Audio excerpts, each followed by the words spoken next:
can't believe this. This is a time warp. I mean, really it is.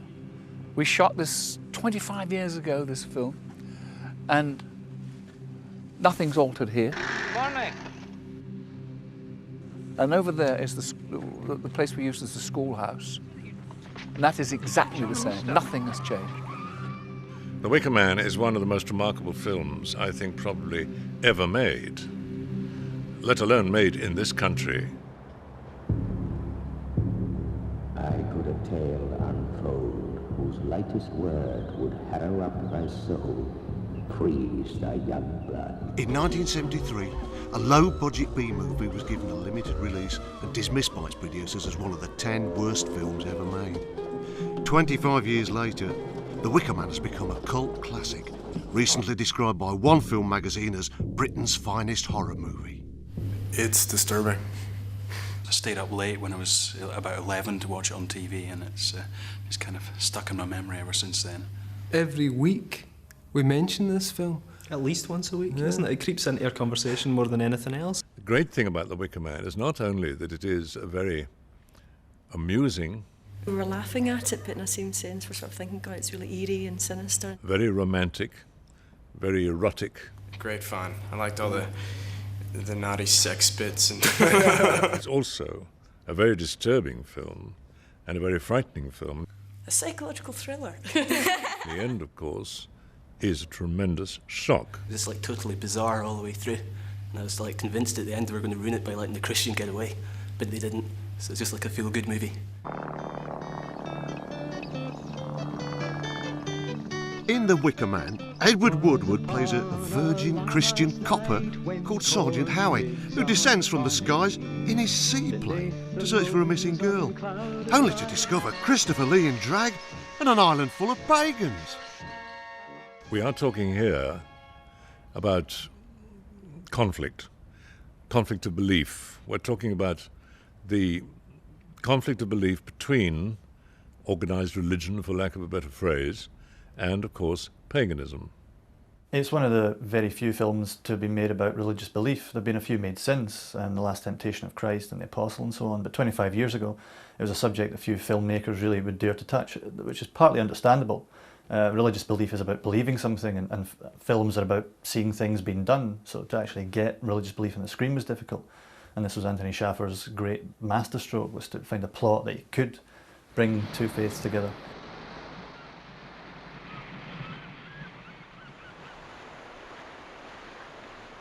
The Wicker Man started as a result of a great enthusiasm that Anthony Schaffer and Peter Schaffer, the playwriting twins, had for horror films. And we used to go all the way across London to see the latest Hammer film.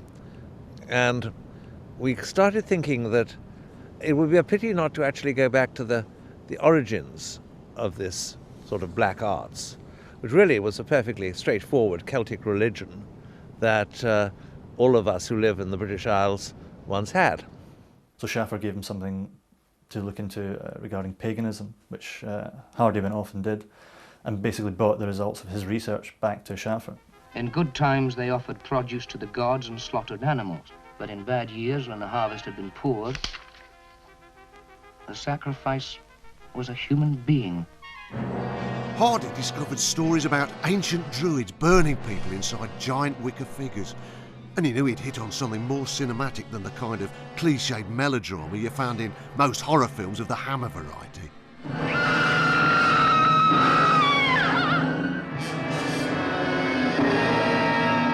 Christopher Lee was the icon of the great Hammer films. He was, the great recognized star of those films. And we thought it would be wonderful to take him from that kind of horror film and put him in something quite as scary, but not as perhaps hackneyed as some of the Hammer films had become. Good afternoon, Sergeant Howie. I trust the sight of the young people refreshes you. No, sir. It does not refresh me. Oh, I'm sorry. One should always be open to the regenerative influences. They told me the story, and it is in fact true that the part was written for me. Now, that doesn't happen very often. And when you've got an author of the caliber of Schaffer, what more can you ask for?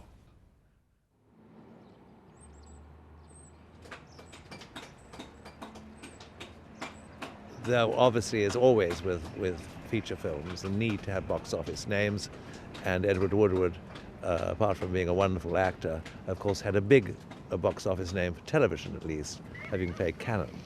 And so to have him play a different kind of detective, where Christopher was playing a different kind of villain, was a very attractive idea, because he'd been a real kind of tough cookie, anti-establishment cookie as Cannon, whereas with us he was this Christian cop. Tony Schaffer's characters are always superb to play. I mean, you just walk straight into them. You can make a terrible mess of them, but you know, you've got less chance of making a mess of Tony's characters than a lot of other writers. Mrs. Morrison, Mrs. May Morrison? Yes? Sergeant Howie, West Highland Police. It was just a joy to be able to create to create on top of his creation, if you like.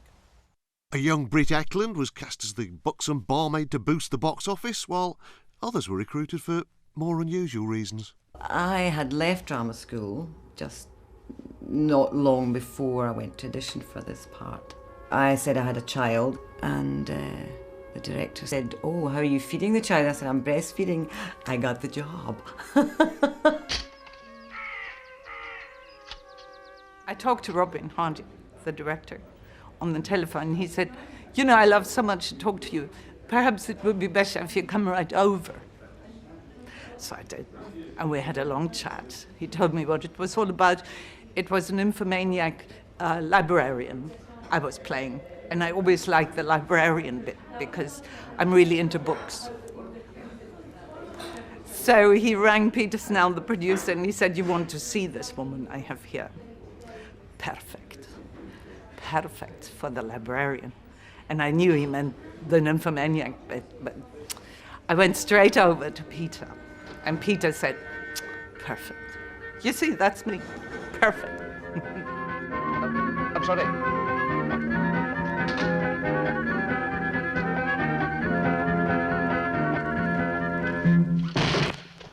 The bedrock of this script was the Beltane Fire Festival fertility rites, the burgeoning of spring, May Day, summer is a-coming in, and all the leaves bursting out on the trees and the blossom. And we were shooting in Galloway in October and November. We used to dodge around the snow and the sleet, and we get the odd day like this when we shoot like mad. We used to take a low loader around with fake apple trees on it with plastic blossom and put them in the background of each shot to try and create spring. It was like a kind of wandering Dunsinane wood. There's me sitting on the horse, right? Right, camera there, right, on a trolley. And as the clip clocked very slowly, right out here, there are all of these wonderful, wonderful apple blossom trees. Well, we ran out of apple blossom trees, so all the fellas took the apple blossom trees from where we just passed, ran round behind me and put them in front.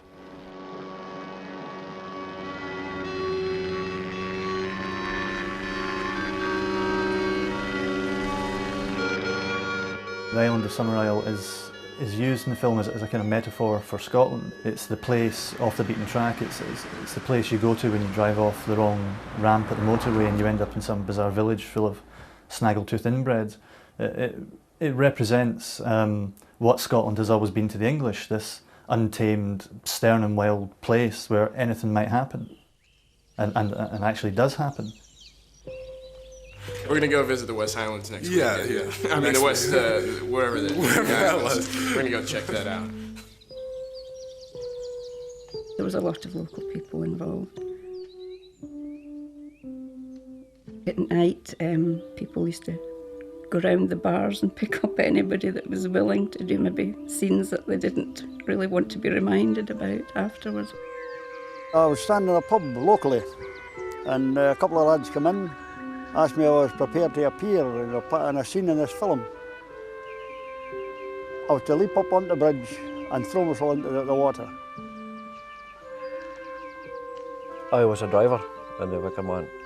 I was a nurse on the set. We were 7 or 8 years old, and myself and my brother and the producers asked us to find a frog to be included in the film.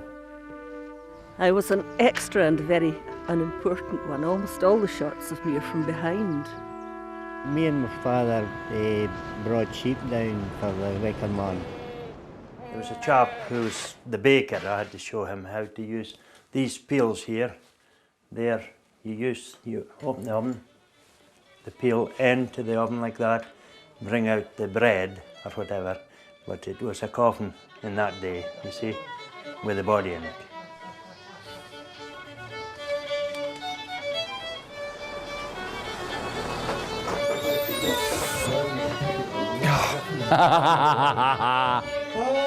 You're all still in the same places. Look at you.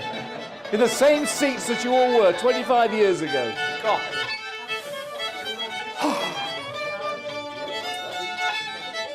Can I have a drink? A large scotch. Large whiskey. Oh, thank you very much. Slange. Is it Slange? Slange? I think so, yeah. I think I'm speaking to the only non-Scot. Wouldn't you know? You're taking a photograph of me and the maypole dancers.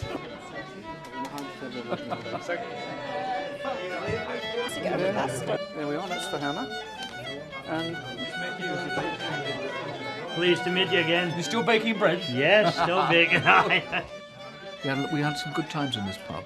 One of the best scenes in the movie we shot, I think, in this pub. And there are some people who remember me here, and I remember them. But the great music that was in this film.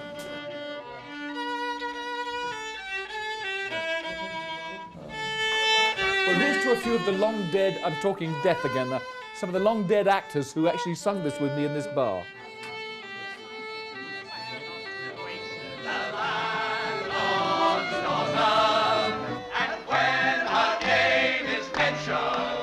The pants of every gentleman do stand up at attention. When you get something that isn't just a reworking of the sort of music people like Bernard Herrmann would come up for Hitchcock movies, or John Carpenter's music, when it's something completely different than that, it makes it very, very interesting because, again, it's like the movie itself, it's reinventing the genre. It's like going to a really fine opera.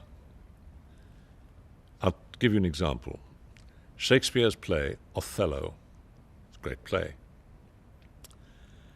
Verdi's opera, Otello, is even greater because he uses Shakespeare's story, but he gives it the addition of music which increases the impact of the story enormously. The same with The Wicker Man. The music is meant to lull you into a sense, if you like, of false security. And who can forget the memorable scene where even Britt Ekland draws on her musical talents to lure poor Sergeant Howie into her bedroom. For years, people always remembered me as the girl who stood in for Britt Ekland. Willow's song is a really, really seductive song. Partly, I guess, it's to do with Britt Ekland's behaviour during her performance of it. Kind of sets your heart aflutter slightly. But was it really Britt? Paul Giovanni, the composer, and I had done a lot of work on the score, and we'd come up with this idea that this would be a very magical dance, that she would be luring him through. And she'd start using the furniture and then start using the walls to kind of lure him around. I don't want to offend Britt Ekland in any way, but somebody decided that some other body double would have better qualities in some field or other than Britt Ekland. A gentleman came over to me, I think he may have been the producer, in a big sheepskin jacket, and said to me, had I ever been told that I looked like Britt Ekland? She sort of came and inspected me, walked round me and sort of went, I'm not very sure if it was actually ever used in the proper film because I could never bear to watch it afterwards. In fact, Jane Jackson wasn't Miss Ekland's only body double. For the raunchier moments, casting agents went to Soho for a truly professional service. they'd booked a stripper from London. I think her name was Miss Peters, and I was very formal with her. And I sort of turned around to sort of say, now, you know, this is the scene. And the time I turned round, she was stark naked. And of course, when you see the shots, it's quite obvious that she doesn't look anything like Brit, and that her movement, I mean, I was trying to get her to do it in a sensual way, but it was much more bump and grind. If only Edward Woodward has sex with Willow, then he'd live. He'd have passed the test, or he'd have failed the test, rather. If only he'd done that one thing, he'd get to live, he'd get to survive and get off Summer Isle. The darkest joke, the funniest joke in The Wicker Man, and the great genius of Schaffer's script, is this inversion of the relationship between sex and death. I mean, we know in horror films that sex leads to death. Dracula seducing women, and the idea of blood and the danger of blood and the danger of mixing bodily fluids. All these ideas feed into all the great classic horror films. The Wicker Man completely subverts that. A, there's no blood. B, there are a huge number of things to think about which have nothing to do with people being killed or maimed, but which have to do with finding yourself in a completely alien society. Do you have authority? No, I meant from his lordship. In France, you don't have a term for horror films. It's all called cinéma fantastique, which I think is probably a much more truthful way of describing The Wicker Man. It's also shocking in many ways, but in a very gentle way it's shocking, until you get to the very end. And then it's really hard. It's nothing gentle about the end of The Wicker Man. Oh God! Oh Jesus Christ! In the film's most memorable scene, Woodward had a lot of words to remember, but a sudden shift in the weather dictated a swift change of scheduling. One day I was told, that's it, we're shooting it. We've got to shoot it. The wind has died down. We don't want the wind. There's been 25-mile-an-hour winds, and now it's calm, so we've got to go and do it. So we went and did it, because I didn't know it. I hadn't learned it. So I had to have what must have been the largest crib boards, had enormous great sheets with this vast, all this speech and this vast writing hung on a cliff. Hear ye the words of the Lord! Awake, ye heathens, and howl! It is the Lord who hath laid waste your orchards! And I thought, oh, my troubles were over. But then, of course, I had to get burned in it. Poor Edward, sitting in the chest, as it were, of the old man, was sprinkled very liberally by the goat, which was in the shoulder area above him. Complained from time to time about this goat. Goat was quite reasonably quite frightened too. Whatever the problems of filming, they'd been nothing compared with what was to come. Once in the cutting room, the ordeal of The Wicker Man would truly begin. A story of boardroom takeovers, legal wrangles, and a 25-year search for missing footage. And we went into the screening room. I thought, this is an extraordinary movie. This really is a very remarkable film, but there's an awful lot missing. We went upstairs to the office of the then managing director of British Lion, and he said, I think this is one of the 10 worst films I've ever seen.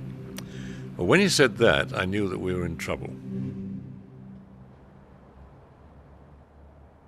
Robin and I were working together and putting the film together, and gradually we realised that everything had changed, and that our masters weren't as they had been all through the production. Two entrepreneurs took over British Lion, the company which made The Wicker Man, and ousted Peter Schnell, the Wicker Man's producer. And their attitude to The Wicker Man was completely antagonistic. They just couldn't understand what this film was about, why it was being made. And they shut Peter Snell and I out of the cutting room, and they recut the picture down to 87 minutes. And that's the present cut. In the last century, the islanders were starving. Like our neighbours today, they were scratching a bare subsistence from sheep and sea. This is what's missing. Dutifully, every Sunday, the people, Baptist and Catholic, Presbyterian and Free Kirk, bowed as low as their respective religions permitted it. It wasn't in. You see, but what a wonderful line. And then he talks about his grandfather. How formidably benevolent he seems. Essentially the face of a man incredulous of all human good. You're very cynical, my lord. He says, "You're very cynical, my lord." He said, "I simply know my family, Sergeant Harry." What attracted my grandfather to the island, apart from the profuse source of wiry labour that it promised, was the unique combination of volcanic soil and the warm Gulf Stream that surrounded it. This is a vast amount that's been cut. And Summerall just goes on talking about fruits. And, of course, we do have, at the very, very end... What my grandfather had started out of expediency, my father continued. Because he truly believed it was infinitely more spiritually nourishing than the life-denying God terror of the Kirk. He brought me out the same way. I mean, it is so superb, some of this. Obviously, you can't go on talking about apples indefinitely in front of an audience in a cinema, because for 2 or 3 pages. But it is an essential part of that whole conversation. The director's cut disappeared, of course, but parts of the film disappeared, and they keep turning up in strange places. I've seen at least 3 different versions, 3 lengths of this film. I haven't seen the full version yet.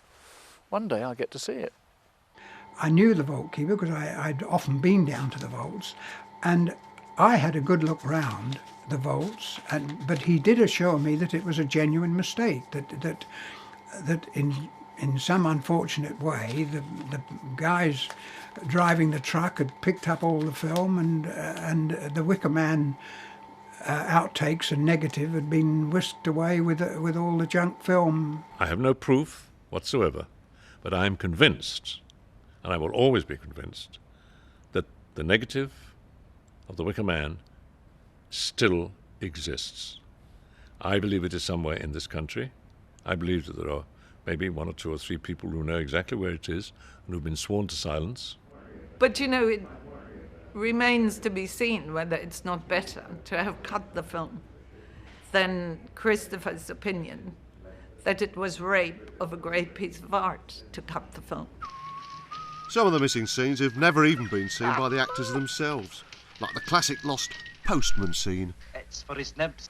Postmarked Summer Isle. It's got a bit of skirt over there a bit. About him? The only woman he's interested in is... I haven't changed much, have I? I thought he was going steady with Mary Bannock. Steady's the word. In 2 years... I thought I'd never see that. Alex Cox used to do a kind of presentation of cult films, and they opened up with this one. And he said, this is the first time it's going to be an uncut version. I thought, oh, great, I'll be in this one. Old Mary. I don't know what she sees in him. I'm alive with expectation, and I've got a nice wee whiskey at the side of me, and I've got some stuff ready to watch it. He says, apart from one scene, which is right at the beginning. No, that was mine. He says, now apparently this scene was so bad that the directors, the producers, and everyone agreed to bury it. Hey, when those two are married, she'll spend more time on her knees in church than on her back in bed.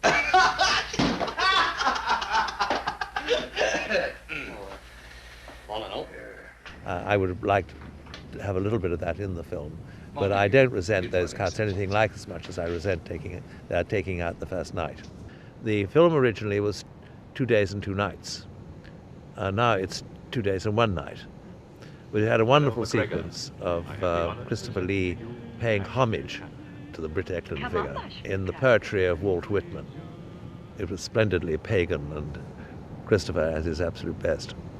You are the goddess of love in human form, and I am merely your humble acolyte. It establishes an extraordinary atmosphere because he's looking at 2 snails who are copulating on a large leaf of rhubarb. He says, I think I could turn and live with animals. That's the only line I remember.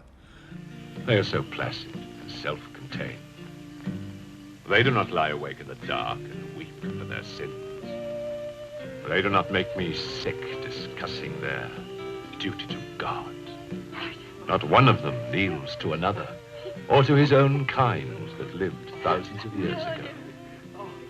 Not one of them is respectable or unhappy. The Cannes Film Festival was due following spring, and Peter Snell had arranged for one of the spare Wicker Men, because we had 3 in all, to be taken down to Cannes and to be erected on the front there. But the film was never shown, because by that time the takeover had taken place and they forbade the film to be shown at Cannes. After getting a very short release as a B-feature in Britain with Don't Look Now, the film basically then went into the 9 Rings of Hell, and it wasn't until the American science fiction magazine devoted an entire issue to the Wicker Man in 1977 that a couple of entrepreneurs decided to try and buy up the rights, get some access to the rights, and then give it a proper re-release, which they did throughout 1977 and 78. It broke the record in Boston at the Orson Welles Theatre, the same at the Lumiere Theatre in San Francisco. Yeah, it just played for 26 weeks or something, which is unheard of. It was an enormous success. And it's one of those astonishing things. I don't know of any other film that was taken up by the public over a period of years.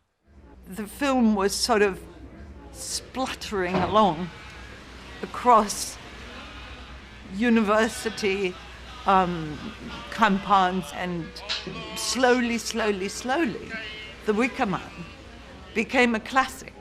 It became one of the greatest horror films they've ever made in Britain.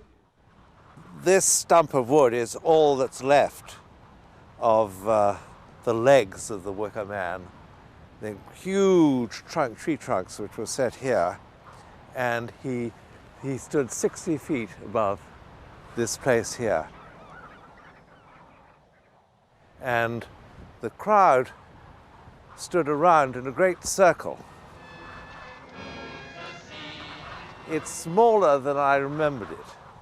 It's partly, I suppose, because to make the scene work, one needed quite a compact space. But the marvelous thing was that we had wonderful weather, and the sun, it's about the same time of year, the sun was setting over the sea over there, and when we actually burnt the man here,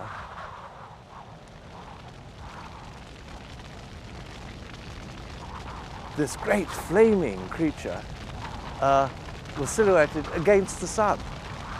And he actually fell, his whole shoulders actually fell in front of the sun. It just worked perfectly. It's life. You win some, you lose some. And then ultimately this one has won. And I'm now planning a sequel, sort of sequel, a similar kind of film to The Wicker Man, to be made in Scotland in about 18 months' time.